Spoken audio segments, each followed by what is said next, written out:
Assalamualaikum warahmatullahi wabarakatuh. Anak-anak kelas 3 Al-Malik, bagaimana kabarnya? Mudah-mudahan kalian semua dan kita semuanya dalam keadaan sehat walafiat ya. Bapak cuma mau berpesan agar kalian semuanya tetap semangat belajar dan juga jangan lupa selalu jaga kesehatan. Baik anak-anak, hari ini hari pertama kali kita belajar, yaitu pertama kita menggunakan buku 3A, yaitu tematik 1 buku 3A tentang pertumbuhan makhluk hidup. Baik anak-anak, tadi tentu kalian sudah sholat duha dan juga kalian juga sudah membaca surat-surat pendek yang sudah Bapak tentukan tadi. Dan pastinya Bapak mau tanya, kalian tadi sudah belajar, sudah berdoa apa belum sebelum belajar? Tentu Bapak yakin sudah ya. Baik, anak-anak perhatikan. Di sini kita akan mempelajari tentang ciri-ciri daripada makhluk hidup. Kita akan tahu ciri-ciri makhluk hidup, tapi sebelum itu kita akan lihat dulu. Ada makhluk itu ada dua, yaitu yang pertama makhluk yang hidup atau disebut benda hidup, juga makhluk yang mati atau disebut benda mati. Bisa dikatakan begitu.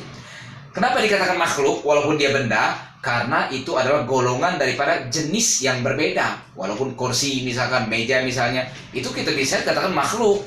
Memang bentuknya adalah sebuah benda. Karena ini kita akan menyambungkan pelajaran. Baik, untuk makhluk hidup yaitu ada 3 makhluk hidup. Yang pertama manusia, yang kedua hewan, yang ketiga yaitu tumbuhan. Nah, ini makhluk hidup yang ada 3 macam ini: manusia, hewan, tumbuhan. Kalau manusia, ya kita ini semuanya adalah manusia. Itu kita semua adalah makhluk hidup. Lalu yang kedua hewan. Hewan ini banyak sekali kita temui. Burung, kucing, bebek, dan lain sebagainya. Itu juga termasuk daripada golongan makhluk hidup. Dan ternyata di sekitar kita banyak melihat ada tumbuh-tumbuhan, ada tumbuhan bunga, ada tumbuhan mangga, ada tumbuhan rambutan dan lain-lain sebagainya. Itu juga tergolong daripada makhluk hidup. Bedanya adalah bentuknya. Oleh karena itu, kita tidak membahas masalah bentuk, tapi kita membahas masalah bagaimana ciri-ciri daripada makhluk hidup itu tersendiri. Makhluk hidup itu ternyata dia ini bergerak. Manusia bisa berjalan, bisa berlari. Hewan juga bisa berjalan, juga bisa berlari juga.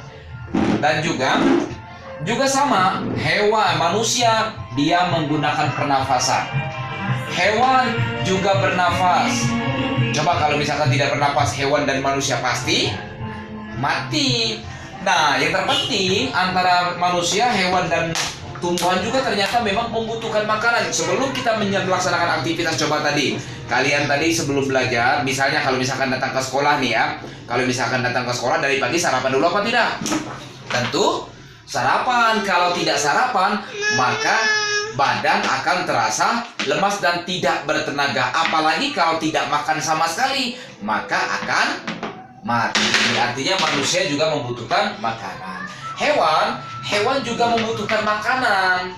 Hewan juga butuh makan karena dia untuk bertahan hidup. Begitu juga tumbuhan juga untuk bertahan hidup. Selain kita rawat, mungkin diserami dengan air, dijemur dengan matahari, dan tumbuhan juga membutuhkan makanan. Dan itulah makanannya yang namanya tumbuhan. Baik, sekarang kita lihat dulu manusia dan hewan. Ini manusia dan hewan tentu beda dengan tumbuhan. Kalau manusia dan hewan, dia tidak bisa menciptakan makanannya sendiri. Artinya, contoh kita manusia, bisa nggak kita bikin beras? Tidak bisa. Kan kita membutuhkan tumbuhan.